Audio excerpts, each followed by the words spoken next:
అందరికీ నమస్కారం. శివాయ నమః. శ్రీమాత్రే నమః. శివుడు అభిషేక ప్రియుడు. శివపూజలో శివాభిషేకానికి చాలా ప్రత్యేకత ఉంది. స్వామి అభిషేకానికి మనం అనేక ద్రవ్యాలను ఉపయోగిస్తూ ఉంటాం. ఈ అభిషేకంలో మనం ఉపయోగించే ద్రవ్యాలకి ఒక్కొక్క ద్రవ్యానికి ఒక్కొక్క విశిష్టత, ప్రాముఖ్యత ఉంది.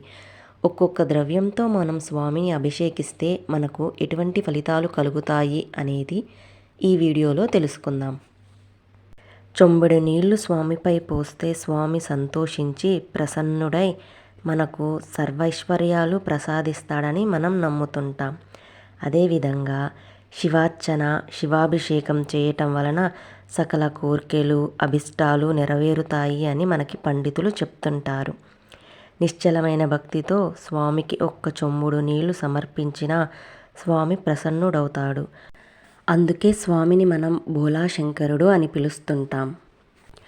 శివపూజలో అభిషేకానికి చాలా ప్రాముఖ్యత, విశిష్టత ఉంది. మనం స్వామికి అభిషేకించేటప్పుడు అనేక ద్రవ్యాలను వాడుతూ ఉంటాం. ఒక్కొక్క అభిషేకానికి ఉపయోగించే ద్రవ్యానికి ఒక్కొక్క విశిష్టత, ప్రాముఖ్యత ఉంది. ఇప్పుడు శివునికి ఏ ద్రవ్యంతో అభిషేకం చేస్తే మనకు ఎటువంటి ఫలితాలు కలుగుతాయి అనేది మనం తెలుసుకుందాం. స్వామిని ఆవు పాలతో అభిషేకిస్తే సర్వ సౌఖ్యాలు ప్రసాదిస్తాడు. ఆవు పెరుగుతో అభిషేకిస్తే ఆరోగ్యం, బలము, యశస్సు కలుగుతుంది. ఆవు నేతితో అభిషేకిస్తే మనకు ఐశ్వర్యాన్ని ప్రసాదిస్తాడు. మెత్తని చక్కెరతో అభిషేకిస్తే మన దుఃఖాలని నాశనం చేస్తాడు. బిల్వపత్రాలతో స్వామిని అర్చిస్తే మనకి భోగభాగ్యాలను ప్రసాదిస్తాడు. కొబ్బరి నీటితో అంటే కొబ్బరి బొండం నీటితో మనం స్వామిని అర్చిస్తే మనకి సకల సంపదలు ఇస్తాడు. చెరుకు రసంతో స్వామిని పూజిస్తే ధనవృద్ధి కలుగుతుంది.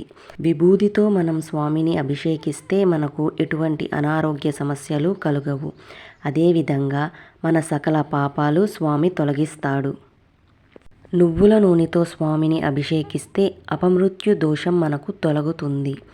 అదేవిధంగా కస్తూరి జలంతో స్వామిని అభిషేకిస్తే చక్రవర్తిత్వం కలుగుతుంది.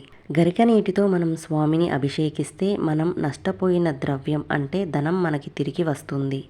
గంధోదకం అంటే గంధం నీటితో స్వామిని అభిషేకిస్తే మనకు మనశ్శాంతి కలుగుతుంది. పన్నీటితో అభిషేకిస్తే పుత్రప్రాప్తి కలుగుతుంది. నేరేడు పండ్ల రసంతో స్వామిని అభిషేకిస్తే వైరాగ్య సిద్ధి.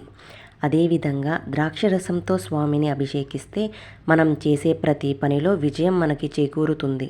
అన్నాభిషేకం అన్నంతో అభిషేకిస్తే మనకి అధికార ప్రాప్తి, సుఖజీవనం, దీర్ఘాయువు కలుగుతుంది.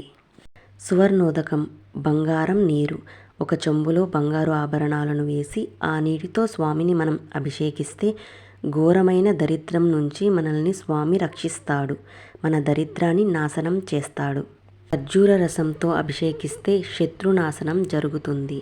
మామిడి పండ్ల రసంతో స్వామిని అభిషేకిస్తే దీర్ఘకాల వ్యాధుల నుండి మనల్ని రక్షిస్తాడు. మనకు ఆరోగ్యాన్ని ప్రసాదిస్తాడు. నవరత్నోదకం నవరత్నాల జలంతో స్వామిని అభిషేకిస్తే మనకు ధనవృద్ధి, గృహప్రాప్తి కలుగుతుంది.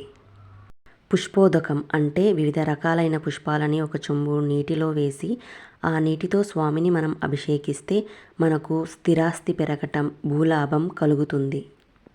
పసుపు నీటితో స్వామిని మనం అభిషేకిస్తే మంగళప్రదం, సౌభాగ్య ప్రాప్తి. అదేవిధంగా మన ఇంట శుభకార్యాలు జరుగుతాయి.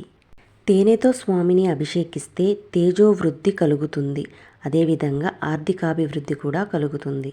రుద్రాక్ష జలంతో స్వామిని మనం అభిషేకిస్తే మనకు సకల ఐశ్వర్యాలను ప్రసాదిస్తాడు ఆ శంకరుడు. గంగాజలంతో అభిషేకిస్తే గంగాజలం దొరకని వారు మంచినీటితో, శుద్ధమైన జలంతో స్వామిని అభిషేకిస్తే స్వామి మనకు మోక్షాన్ని ప్రసాదిస్తాడు.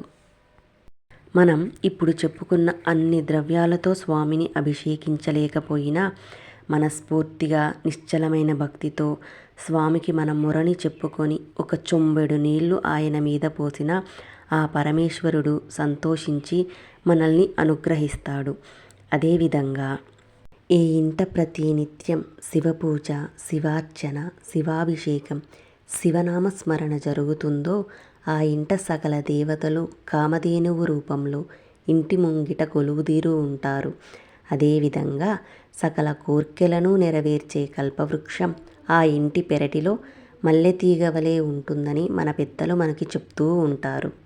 పూజలలోకెల్లా శివపూజ గొప్పది. ఆ పరమేశ్వరుడిని మనం నిష్ఠతో కొలిస్తే మన సకల కోర్కెలను తీరుస్తాడు.